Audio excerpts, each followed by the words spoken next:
अग्निपथ, अग्निपथ और अग्निपथ, युवाओं के भविष्य का एक और अग्निपथ। हेलो एंड नमस्कार दोस्तों, मैं के गौतम आज आपके सामने प्रस्तुत करूंगा कुछ ऐसे सवाल जो हर युवा भारत सरकार से जानना चाहता है। दोस्तों, ये सवाल ऐसे होंगे जो अग्निपथ के पीछे छिपे हुए हर रहस्य को उजागर कर देंगे। तो चलो शुरू करते हैं। कि मेरे देश के लुटेरे ना तेरे ना मेरे, मेरे देश के लुटेरे ना तेरे ना मेरे, सूरज को भी दे बेच ऐसे हैं ये सवेरे। दोस्तों, भारत सरकार अपना तर्क रख रही है। उसमें सबसे पहला तर्क ये है कि जब ये युवा 4 साल की नौकरी करने के बाद समाज में आएंगे तो समाज को सुधारें। दोस्तों, हर युवा ये जानना चाहता है कि जब 4 साल की नौकरी करने के बाद ये युवा समाज में आएंगे तो समाज को सुधारें। तो क्या ये 19 साल की नौकरी करने के बाद में समाज में आएंगे तो समाज को नहीं सुधार सकते? क्या 4 साल की नौकरी की बजाय 19 साल की नौकरी करने के बाद में ज़्यादा डिसिप्लिन, ज़्यादा मैच्योर होंगे या नहीं होंगे? तो ये हर युवा जानना चाहता है। दूसरा मेरा तर्क ये है कि यदि मान लो कि 4 साल की नौकरी करने के बाद में ये लोग समाज में आएंगे और समाज में रह के समाज को सुधारेंगे, लेकिन दूसरी तरफ यही सरकार कह रही है कि जब 4 साल की नौकरी करने के बाद में ये युवा आएंगे तो इनको दूसरी अर्धसैनिक बलों में रियायत दी जाएगी ताकि ये उसमें भर्ती हो सके। तो भारत सरकार ये साफ करे कि 4 साल की नौकरी करने के बाद में ये युवा आकर के समाज को सुधारने का काम करेंगे कि या किसी अन्य नौकरी को करेंगे। दूसरा,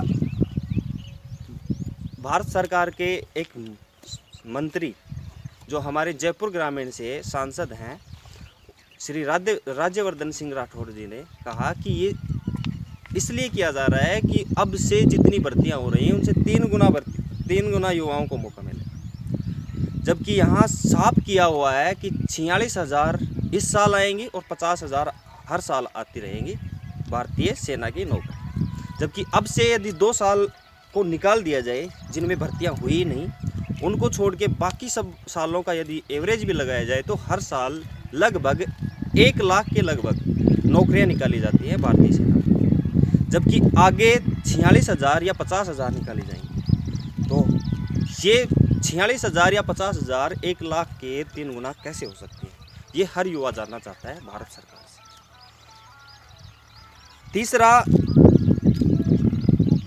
यदि हम देखें तो जो अब से पहले लगे हुए भारतीय सेना में सोल्जर हैं उनमें तकरीबन हर साल 50,000 के लगभग रिटायर आ जाते हैं जो एक्स सर्विसमैन का कोटा लेके आते हैं। दूसरी तरफ यदि 75% निकाला जाए तो 34,500 युवा हर साल रिटायर आएंगे 4 साल के बाद में। तो यदि टोटल किया जाए तो 50,000 रिटायर्ड जो 19 साल की नौकरी करने के बाद में और 34,500 रिटायर होंगे ये। यदि अब से पहले की भर्तियों के बारे में जानकारी लें, यदि अर्धसैनिक बलों की भर्तियों के बारे में, तो 2 भर्तियां पीछे अब से 8 साल पहले से और अब तक 2 भर्तियां आई हैं। दोनों भर्तियों का लेखा जोखा लिया जाए तो 8 साल हो गए तब से और 2 भर्तियां हैं। इनमें भी यदि हम 2 साल निकाल दें, मान लो कि कोरोना की वजह से नहीं आई तो 2 साल निकाल देते हैं, तो 6 साल में टोटल भर्तियां आई हैं 2। इन 2 भर्तियों में पहली भर्ती में आए थे 54,953 पद और जो अब करंट में चल रही है एसएससी के थ्रू, इसमें आए हैं 25,271 पद। यदि दोनों के पदों को जोड़ दिया जाए तो लगभग 80,224 आती है। टोटल 80,224 आती है।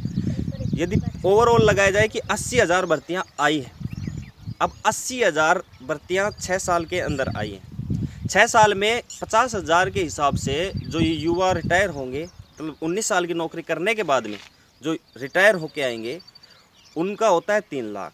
34,500 के हिसाब से यदि रिटायर होते हैं 6 साल में तो इनका होता है 2,07,000 लोग। तो टोटल यदि जोड़ा जाए तो 5,07,000 युवा रिटायर होके घर आ जाएंगे। 6 साल के अंदर टोटल नौकरियां निकल रही हैं 80,000। 80,000 का यदि 10% निकाला जाए तो इस 10% का होता है 8,000। युवा हमारे पास है 5,07,000 नौकरियां जिसमें रियायत दी जा रही है वो है 8,000। अब आप बताओ कि इन 5,07,000 को कौन सी नौकरियां दोगी? तो ये भी साफ करें। दूसरा, हमारे पास एक और तर्क है कि एक रिटायर होके आ रहे हैं 19 साल की नौकरी करने के बाद, दूसरा होके आ रहा है 4 साल की नौकरी।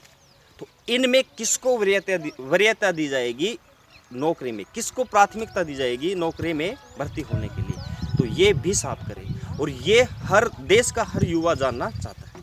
एक और बात दोस्तों, कहा जा रहा है कि अर्धसैनिक बलों की नौकरी की संख्या में वृद्धि की जाएगी। तो आज तक तो यही देखा गया है कि हर साल नौकरियों की संख्या में कमी की जा रही है। और आपके आसपास कोई नौकरी लग रहा होगा, उससे भी पूछ लेना आप, कि वहाँ से आपको पता चलेगा कि लगभग हर साल नौकरियों की संख्या में कमी की जा रही है।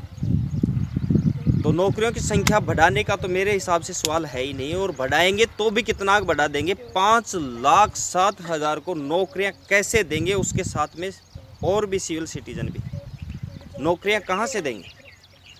तो पहला तो ये बात है। दूसरी बात कि जब एक युवा का भविष्य निर्धारण का चरम सीमा होती है, उस समय आप इनको भर्ती लोगे, यानी 17.5 साल का एक युवा को आप भर्ती लोगे, उसके बाद 4 साल काम करवाने के बाद उसको इस बेरोजगारी की दलदल में ऐसे धकेला जाएगा कि वो दर दर भटकता फिरेगा। आप बताइए कि यहाँ कहाँ नौकरी करेगा, क्या नौकरी करेगा, कैसी नौकरी करेगा? जिसके सीने में सेना के प्रति कार्य करने का एक जुनून था, वो कहाँ जाके किस दफ्तर के सामने सलूट मारेगा? ये भी आप साफ करके बताइए। दूसरा, बहुत ढिंडोरा पीटा जा रहा है कि 12 लाख एक युवा के पास, किसके पास हैं 12 लाख? कोई तो ऐसे ही बोल रहा है कि 20-20 लाख मिलेंगे, 12-12 लाख मिलेंगे, जो भी। तो आपको अभी मैं साफ कर देना चाहता हूं कि अभी पिछले दिनों राजस्थान में एक रीट भर्ती का पेपर लीक हुआ था।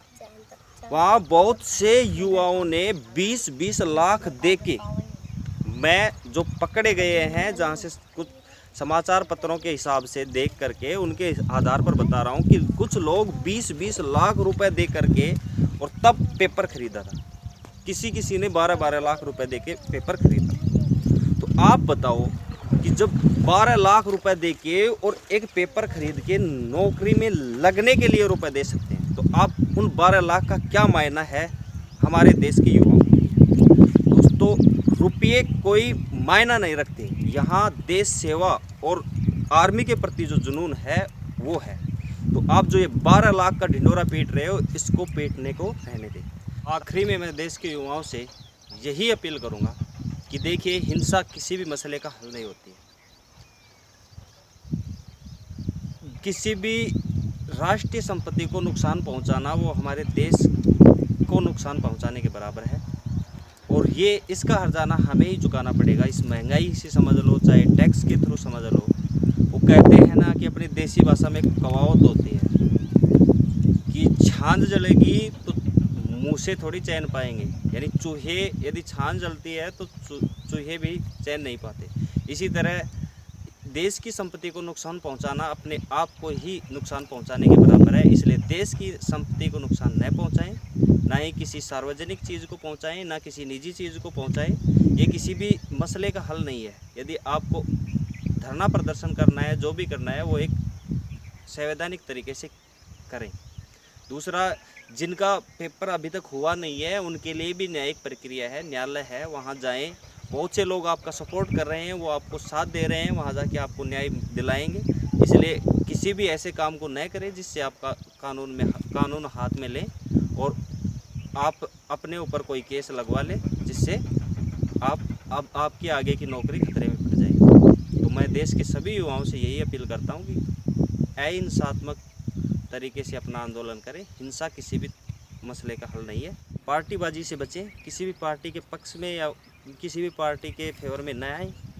वो अपना प्रदर्शन शांतिपूर्वक करें, किसी एक मंच को चुनें, वो मंच किसी भी राजनीतिक पार्टी से संबंधित न हो, वहाँ जाके और आप शांतिपूर्वक धरना प्रदर्शन कर सकते हैं। वो आपका हक है, आपका हक आपको मिल के रहेगा यदि आप में एकता और एकजुटता है। तो तो मिलते हैं नेक्स्ट वीडियो में, इसमें बस इतना ही। धन्यवाद।